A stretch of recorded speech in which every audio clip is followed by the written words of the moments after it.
جب عشق میں اپنی ہستی کا احساس مٹایا جاتا ہے، پھر جس کی تمنا ہوتی ہے ہر شے میں وہ پایا جاتا ہے۔ جس کی تمنا ہوتی ہے ہر شے میں وہ پایا جاتا ہے۔ یہ لوگ اللہ کے قرب کو کیسے پا گئے؟ اللہ رب العزت نے کسی بندے کو اپنا قرب کیسے عطا فرمایا؟ جب بندہ اللہ کی طرف بڑھتا ہے، اپنا ایک قدم اٹھاتا ہے، تو رب کی 70 رحمتیں بڑھ کر اس کی طرف استقبال کیا۔ جب عشق میں اپنی ہستی کا احساس مٹایا جاتا ہے، پھر جس کی تمنا ہوتی ہے ہر شے میں وہ پایا جاتا ہے۔ اے راہ محبت کے رہرو، افسوس نہ کر ناکامی پر۔ اے راہ محبت کے رہرو، افسوس نہ کر ناکامی پر۔ منزل تو مل ہی جاتی ہے جب خود کو مٹایا جاتا ہے۔ منزل تو مل ہی جاتی ہے جب خود کو مٹایا جاتا ہے۔ جب عشق میں اپنی ہستی کا احساس مٹایا جاتا ہے، پھر جس کی تمنا ہوتی ہے ہر شے میں وہ پایا جاتا ہے۔ بیدم شاہ وارسی فرماتے ہیں، ممکن ہی نہیں ہے طے کرنا یہ عشق کی منزل کا رستہ۔ اگر عشق کے راستے پر چلو گے تو مخدوم العارفین شمس الدین فریاد رس جیسے بننے کے لیے اپنے آباء و وطن کو چھوڑنا پڑے گا، اپنے پیر کی خدمت میں زندگی کو بسر کرنا پڑے گا، دین کی عظمت کے خاطر، دین کی خدمت کے خاطر پوری زندگی کو وقف کرنا پڑے گا، تب آپ شمس العارفین بنیں گے۔ ارے وقف کر دی زندگی جس نے خدا کی راہ میں، مرحبا ایسے ولی ہیں آپ مخدوم اللہ، مرحبا ایسے ولی ہیں۔ واہ واہ، نعرہ تکبیر، نعرہ رسالت، فیضان مخدوم عارفین، فیضان شمس الدین فریاد رس اور سے مقدس، نعرہ تکبیر، نعرہ رسالت۔ کہتے ہیں ممکن ہی نہیں ہے طے کرنا یہ عشق کی منزل کا رستہ۔ منصور کی طرح عاشق کو سولی پہ چڑھایا جاتا ہے، منصور کی طرح عاشق کو سولی پہ چڑھایا جاتا ہے، اور جب نقش دوئی مٹ جاتے ہیں پھر سامنے وہ آتا ہے۔ نقش دوئی ایک میں اور ایک تو، آج انسان اسی میں پھنسا ہوا ہے، میں کو مٹاتا نہیں ہے اسی لیے کچھ پاتا نہیں ہے۔ جب ایک بندہ اپنے میں کو ختم کر دیتا ہے تب وہ منزل کو پاتا ہے۔ جب نقش دوئی مٹ جاتے ہیں پھر سامنے وہ آتا ہے، معراج محبت ہوتی ہے، دیدار کرایا جاتا ہے، معراج محبت ہوتی ہے، دیدار کرایا جاتا ہے۔ حضرات محترم بڑے خوش نصیب ہیں، قسمت کے دھنی ہیں ہمارے بڑے بھائی حافظ احمد رضا صاحب، جنہوں نے حضور مخدوم العارفین کی گدی پر بیٹھے۔ کیا یہ گدی ان کے چاہنے والوں نے عطا کر دی؟ نہیں، ارے مخدوم شمس الدین فریاد رس نے اپنی بارگاہ کی خدمت کے لیے انہیں چن لیا۔ جب ان کو چن لیا تو یہ اپنے عاشقوں کے دلوں میں ان کی محبتوں کا چراغ روشن کیا، اور پھر ان کے عاشقوں نے ان کے گدی نشین کیا۔ یہ یوں ہی آ کے نہیں بیٹھ گئے، یہ آئے گئے ہوئے ہیں تب بیٹھے ہوئے ہیں۔ میرے دوستو وقت کی دامن میں گنجائش نہیں، میں پہلے ہی بول دیا ہوں، اور میری عادت نہیں کہ اپنی ہم کو جو وقت ملا ہو اس سے زیادہ میں گفتگو کروں۔ بڑی تیزی کے ساتھ حضور مخدوم شمس الدین فریاد رس کی بارگاہ میں ہم اور آپ سب مل کر کے خراج عقیدت پیش کرنے کی جسارت کر رہے ہیں، حاضر ہوئے ہیں۔ کون شمس الدین فریاد رس؟ غور کیجئے، وہ شمس الدین جنہوں نے اپنے آبائی وطن سے سفر کرنا شروع کیا۔ مخدوم شمس الدین فریاد رس نے تو ہندوستان کے چپے چپے کونے کونے میں امت محمدی کے سینوں میں عشق مصطفیٰ ادب رسول کا چراغ روشن فرما دیا ہے۔ حضور شمس الدین فریاد رس علیہ الرحمتوں پر رضوان نے ہندوستان کے بے شمار خطوں پر اسلام کی عظمتوں کے جھنڈے کو پھہرا کر ایودھیا کی سرزمین پر قیام۔ عزیزان گرامی، ہم جسے دنیائے تصوف کے شہسوار کہتے ہیں، ہم جسے عشق مصطفیٰ کا پیکر کہتے ہیں، ہم جسے عاشق رسول کے نام سے یاد کرتے ہیں، وہ عظیم ہستی شمس الدین فریاد رس۔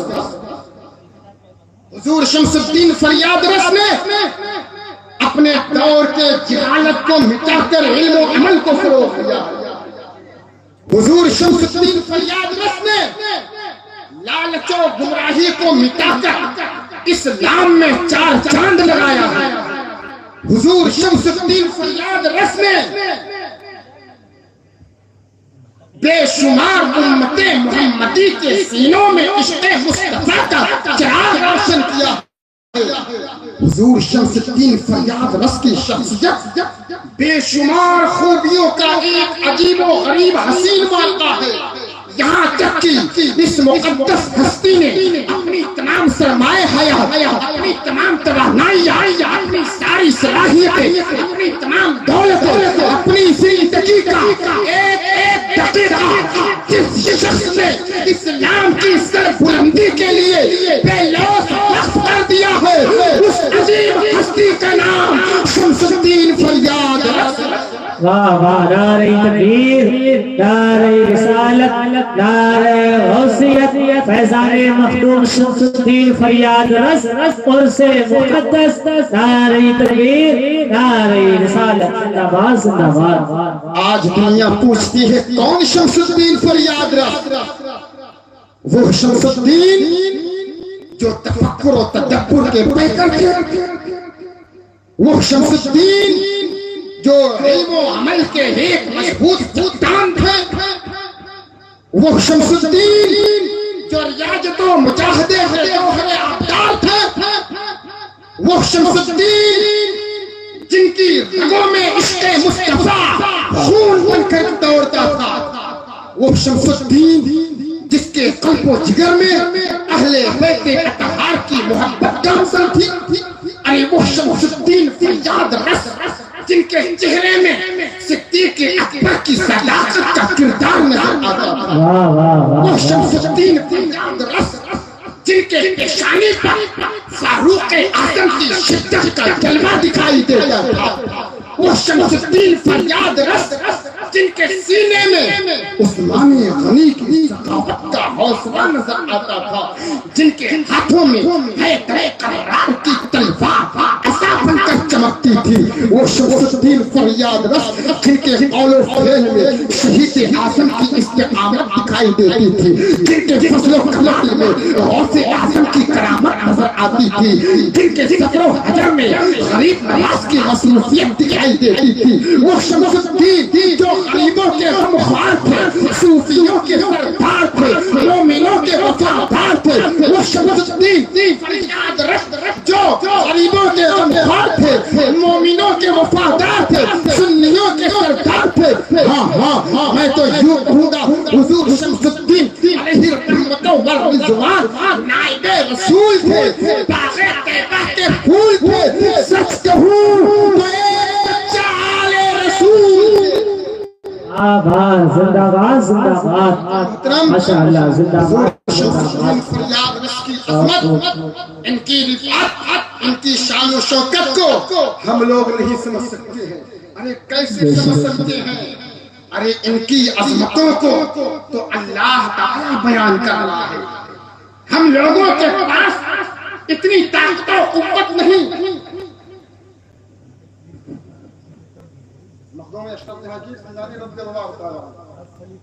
سبحان اللہ. جی بولیے سبحان اللہ. یہ ہے شمس الدین فریاد رس کی پاور. اللہ رب العزت جب کسی بندے کو اپنا قرب عطا فرماتا ہے. سنیے چچا حضور ہماری اصلاح فرما رہے, تربیت دے رہے ہیں, میں بولنے کی کوشش کرتا ہوں, آپ ذہن لگائیے. جب اللہ رب العزت کسی بندے کو اپنا قرب عطا فرماتا ہے, وہ بندہ جس شے پر نظر ڈال دے, اگر وہ مفلس و نادان ہو تو اس کا تاجدار.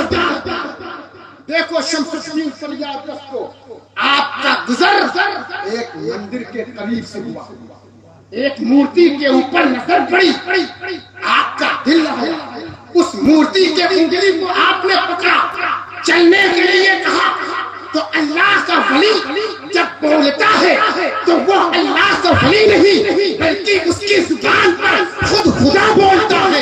ادھر شمس الدین کو بولنے کا ہوا, حکم دیتے ہیں وہ مورتی ساتھ ساتھ, اور پھر آپ اسی سے نکاح بھی کرتے ہیں. اور الحمدللہ سننے میں یہ بھی آیا ہے کہ ان کی نسل کی اولادیں بھی ہیں. زندہ باد زندہ باد.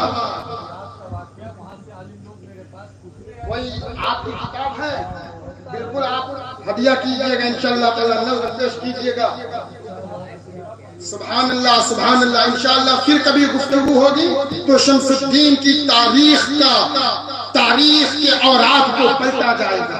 ان کی عظمتوں کے جھنڈے کو ہندوستان ہی کی سرزمین پر نہیں بلکہ پوری دنیا میں پھیلایا جائے گا. آج تو یہ نیٹ کا زمانہ ہے, یوٹیوب کا زمانہ ہے. آج محفل یہاں ہو رہی ہے, آپ کی محفل پورے ہندوستان میں پھیل جائے گی. ارے یوں سمجھ لو, اللہ رب العزت جب کسی بندے کو اپنا قرب عطا فرماتا ہے, اس بندے کو اتنا قریب کرتا ہے, اتنا قریب کرتا ہے کہ رب فرماتا ہے انتا سمعہ الذی یسمع بہ, میں اس کے کان بن جاتا ہوں جس سے وہ سنتا ہے. وبصرہ الذی یبصر بہ, میں اس کی آنکھ بن جاتا ہوں جس سے وہ دیکھتا ہے. ویدہ الذی یبطش بہا, میں اس کے ہاتھ بن جاتا ہوں جس سے یہ پکڑتا ہے. ورجلہ الذی یمشی بہا, میں اس کے پاؤں بن جاتا ہوں جس سے وہ چلتا ہے. وَإِن سَأَلَنِي لَأُعْطِيَنَّهُ, جو میرا ولی مانگتا ہے اسے میں عطا کر دیتا ہوں. آخری بات کہہ کر کے گفتگو ختم کر دیتا ہوں.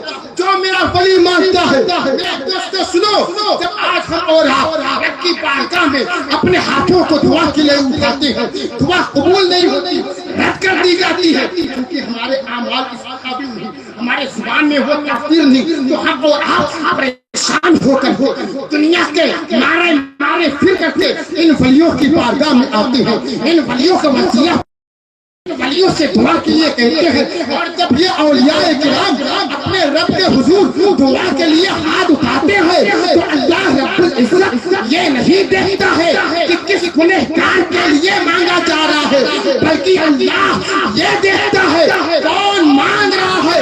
مانگنے والے کی یاد پروردگار عالم رکھتا ہے اور مانگنے والے سائل کی پوری فریاد.